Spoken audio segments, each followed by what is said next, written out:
Sveiki bičiuliai, su jumis vėl podkastas Programuotojo karjera ir aš jo vedėjas Povilas. Pirmiausia, šiandien noriu pasidžiaugti tuo, kad iš draugo gavau dovanų mikrofono stovą ir filtrą, tai tikiuosi, kad nuo to podkasto garso kokybė pagerės ir jums dar bus maloniau klausytis. Taip pat noriu jūs pakviesti į savo renginį, priminti apie renginį, kurį aš vesiu kitą trečiadienį, ateinantį trečiadienį, gruodžio 2 dieną, 19 val. Vakare Vilniuje, Šiaurės miestelėje ir tema bus freelancinimas.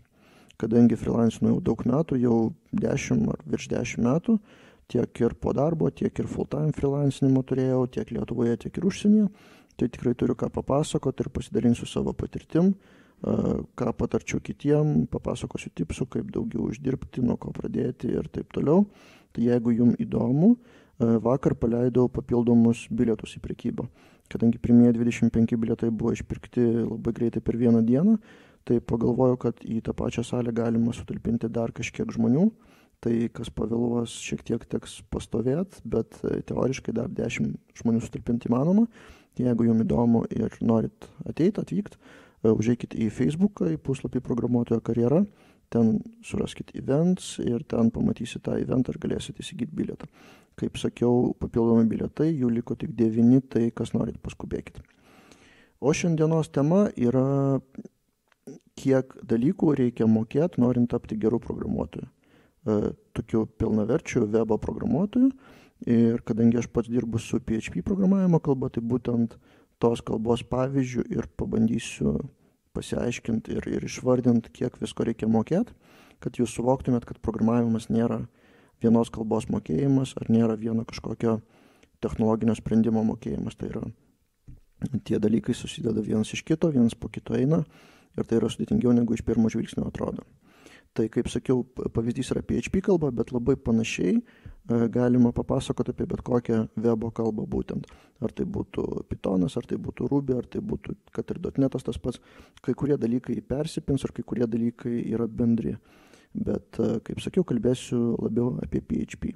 Taigi, sakykime, yra situacija. Jūs nemokat programuoti, jūs dar nepradėjot nieko, jūs nieko nežinot nuo ko pradėti ir ką reikia mokintis.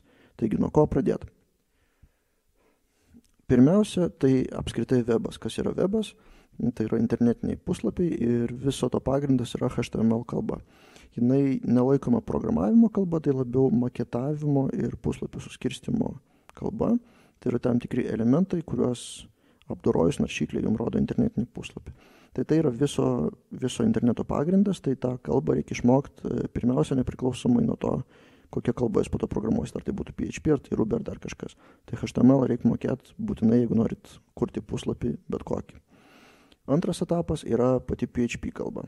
Tai jau serverio pusė iš serverio programavimas. Tai tenais, pasiimat knygą ten kaip išmokti PHP, ar ten PHP pagrindai, ar kažkas tokio, ir sužinot pagrindinės komandas. Tai yra aritmetinės komandos, kaip dirbti su ten tekstinėm eilutėm, kaip su ten failais, kaip su laiku dirbti, kaip išvesti viską į ekraną, ten ciklai, if sakiniai ir panašiai. Tai viso to yra pagrindai. Tai yra PHP pagrindai. Tai čia antras būtų etapas, PHP pagrindai. Trečias etapas būtų objektinis programavimas. Tai yra suskirstimas viso to PHP kodo į tam tikras struktūras, kas yra klasės, objektai, tam visos dar savybės ir dar yra daugiau terminų, bet iš principo objektinis programavimas padeda suskirstyti tą PHP kodo košę, vadinkim, į tam tikras struktūras, objektus ir gaunasi ne tik lengviau suprast kodą, bet ir lengviau jį po to plėsti. Tai čia būtų trečias etapas, objektinis programavimas. Toliau, ketvirtas etapas, jeigu žengėme toliau, tai reikia išmokti dirbti su duomenų bazėmis. Reikia kažkur saugoti tos duomenis, kurie ateina į PHP puslapį. Sakykime, jeigu kažkas registruojasi jūsų puslapyje, ar ten įveda mailą, ar tai užpildo kažkokią formą, ar jūs šiaip norit kažką išsaugoti, kažkokią informaciją apie lankytojus, tai visą tai reikia kažkur saugoti. Populiariausia duomenų bazės sistema yra be abejo MySQL, bet jinai ne vienintelė, yra ir PostgreSQL, yra Microsoft SQL Server, yra dar visokių, yra NoSQL, yra vėlgi vien to srity galima plėstis iki begalybės, bet iš principo su PHP populiariausia duomenų bazės sistema yra MySQL. Tai ją reikia išmokti. Toliau yra frameworkai. PHP frameworkų yra irgi gan nemažai ir iš esmės užtenka išmokti dirbti su bent vienu iš jų. Kas yra frameworkas? Tai yra karkasas lietuviškai, tai yra kodo struktūra, kuri padeda jum nepradėti nuo nulio ir neišradinėti dviračių. Sakykime, pasiėmė kažkokį frameworką PHP kalbos, ar tai būtų mano mėgstamas Laravel, ar tai būtų Symfony, ar tai būtų CodeIgniter, ar dar kiti, jūs gaunate greitą startą ir galimybę greičiau pasiekti rezultatą. Nes daug funkcijų jau yra įsiūtos į frameworką, jums nereikia papildomai rašyti kažkokių savo funkcijų, kurios yra besikartojančios nuo projekto prie projekto. Tai tolimesnis karjeros etapas yra išmokti bent vieną iš frameworkų, nes jų dabar reikalauja praktiškai visur, tik tai kiekviena įmonė dirba su skirtingų frameworkų, pasirenka savo mėgstamiausią arba tinkamiausią, bet bent vieną reikėtų mokėti. Kas toliau? Toliau reikia mokėti šipinti projektus, tai yra juos šipinti, deployinti, dabar bandau lietuvišką atitikmenį surasti, žodžiu, paleisti į gyvą versiją, tai yra į serverį. Tai reikia mokėti dirbti su serveriais. Tiek lokaliai, tiek ir pačiam serveryje. Sakykime, jeigu jūs dirbat savo kompiuteryje, tai turit kažkiek mokėti dirbti su Linux aplinka, tas vadinamas LAMP, LAMP, tos 4 raidės, tai jos reiškia Linux, Apache, MySQL ir PHP, kas reiškia, kad visos šitos 4 technologijos susijusios tarpusavį ir susideda praktiškai į vieną rezultatą. Tai jums reikia kažkiek mokėti dirbti su Linux aplinka, su populiariausiom komandom ir tuo pačiu reikia mokėti kažkiek administruoti serverius. Žinot, kur patalpinti patį kodą, kaip jį deployint ir taip toliau. Tai sekantis karjeros etapas būtų Linux aplinka ir minimalus serverio administravimas. Gali užtekti iš tikrųjų labai nedaug, ten gali užtekti kokių 10 komandų, bet reikia mokėti projektą perkelti į serverį, kur dažniausiai yra kaip taisyklė Linux aplinka. Toliau, vėlgi susijęs su deployinimu ir su projektų paleidimu, tai yra versijų kontrolės sistemos. Tai yra Git arba Subversion arba ten dar yra keletas.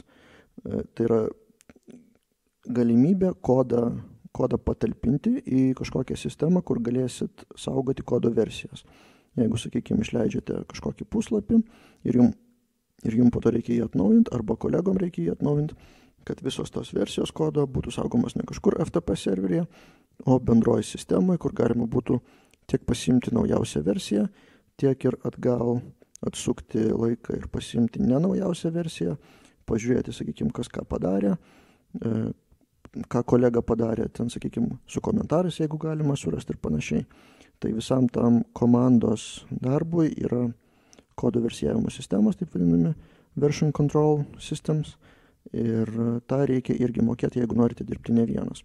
O netgi jeigu ir vienam, tai tikrai patogiau, tai yra patogus būdas saugoti savo kodo istoriją, nes jeigu reikia prisiminti, ką esi daręs tam prieš porą mėnesių, tai jau yra problematiška, o jeigu jūs patalpinsit tą kodą kažkur tai GitHub ar Bitbucketą, užeisit, pažiūrėsit ir viskas bus kaip ant delno. Tai yra labai, labai, labai didelis pagalbininkas. Kas toliau? Jeigu norite dirbti su rimtesniais projektais, tai neišvengiamai paliesit frontendą rimtesnį. Tai yra CSS, JavaScript ir JavaScriptinius frameworkus dabar taip vadinamus. Tai jų yra labai daug, dabar prisivisę praktiškai kas mėnesį išeina kažkoks tai naujas. Tai čia atskira podcasto būtų tema, bet iš principo reikia mokėti bent jau pagrindų lygmenį CSS, JavaScript, jQuery. Tai 3 dalykai. Gal prie CSS dar priskirčiau Bootstrap frameworką frontendui. Tai praktiškai ant CSS, vadinkim taip.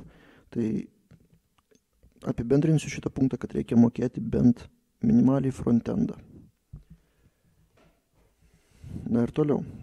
Toliau einantis, jūs turbūt nustebote, kad dar yra toliau. Tai dar galima gilintis, kuo toliau į mišką, tuo daugiau malko, kaip sakoma, arba tuo daugiau medžių. Tai toliau jau eina architektūriniai dalykai, kurie iš principo iš principo galioja bet kokiai programavimo kalbai, PHP yra tik tai variantas, vienas iš variantų, bet jums reikia mokėti suskirstyti kodą taip, kad kiti suprastų ir kad galima būtų plėsti labai lengvai ir labai suprantamai toliau kodą. Tai tam yra bent keli principai. Yra toks vadinamas SOLID principas, tiesiog 5 didelės raidės SOLID, SOLID principas. Toliau yra design patternai, toliau yra test driven development, vienas iš dalykų, testavimas. Tada yra ten behavior driven development, BDD, tada yra domain driven development, DDD. Ir, žodžiu, yra tokie dalykai, kurie jau kaip ir ne visai PHP, bet jeigu jūs norit kilti į senior programuotojo lygį arba į architektus, tai čia jau reikia sugebėti mąstyti architektūriškai, struktūriškai ir tam būtent lygmenį, kad galėtumėt paimti kažkokį didelį projektą ir nuo nulio sugebėti sukurti jo architektūrą, kad ta architektūra galėtų išgyventi ant 3 metus, 5 metus ir vis dar būtų naudojama. Tai daugmaž tiek aš surašiau savo, kiek reikėtų mokėti PHP programuotojui ir atrodo iš pirmo žvilgsnio, kad tai yra žiauriai daug. Kad tos knygos, kaip mokintis, kaip išmokti PHP kalbą per 21 dieną ar per 14 dienų, atrodo nesąmonė. Ir taip iš tikrųjų ir yra. Jeigu norit išmokti PHP pagrindus, tai tikrai įmanoma padaryti per 14 dienų ir kažkokį savo minimalų puslapį per kelias savaitės irgi sukurti įmanoma. Bet jeigu pretenduosit į rimtesnį darbą, tai tada reikia mokėti bent, pusę šitų mano išvardintų dalykų, kas jau yra problematiška, nes reikia daugiau laiko. Tai jeigu norit programuotojo karjeros, tai siūlau tiesiog atsižvelgti rimtai ir negalvot, kad tai yra lengva, o nuolat kilti karjeros laiptais, nuolat mokintis kažko naujo, nes ir tų pačių frameworkų atsiranda nuolat ir tų pačių technologijos keičiasi jų populiarumas. Jeigu tarp frameworkų anksčiau karaliavo Zend frameworkas, po to atsirado Symfony, po to atsirado Laravelis, kuris dabar įsiveržė į pirmą vietą pagal populiarumą, taigi nuolat reikia domėtis naujovėmis. Tai va, daugmaž tiek minčių, ką galima išmokti ir ką vertėtų išmokti, o turbūt labiau kyla klausimas, kaip įmanoma, kaip efektyviau, ką mokintis realiai, iš kur mokintis, nuo ko pradėti, kas nuo ko priklauso, kas po ko ir taip toliau. Tai tam tikslui aš noriu jūs pakviesti į antrą savo eventą, į antrą savo paskaitą, kuri vyks jau po 3 savaičių, ar po 2, kiek čia gaunasi. Žodžiu, gruodžio 17 dieną, toj pačioj salėje Vilniuje Šiaurės miestelėje, gruodžio 17 dieną aš kalbėsiu apie tai, kaip efektyviau mokytis programavimą. Kadangi pačiam tenka ne tik tai nuolat mokintis, bet ir mokinti kitus, kaip ir aš tai darau per savo projektą PHP pamokos LT, bet ir gyvai patariu ir Facebook'e patariu, tai daugmaž žinau, kaip mąsto žmonės, kaip mąsto pradedantieji, gaunu daug iš jų klausimų ir tikrai žinau, ką patart, žinau, kaip visą tą procesą padaryti netokiu sudėtingu, netokiu griozdišku ir nuo ko pradėti ir kaip toliau vystyti savo karjerą. Taigi vėlgi, jeigu norite dalyvauti, bilietų dar yra, užeikite į Facebook puslapį Programuotojo karjera, paspauskite events ir ten gruodžio 17 data pažymėtas eventas, kur jūs kviečiu ir būtų malonu visai susipažinti su klausytojais gyvai. Tiek šiam kartui minčių, iki kito susitikimo podcaste.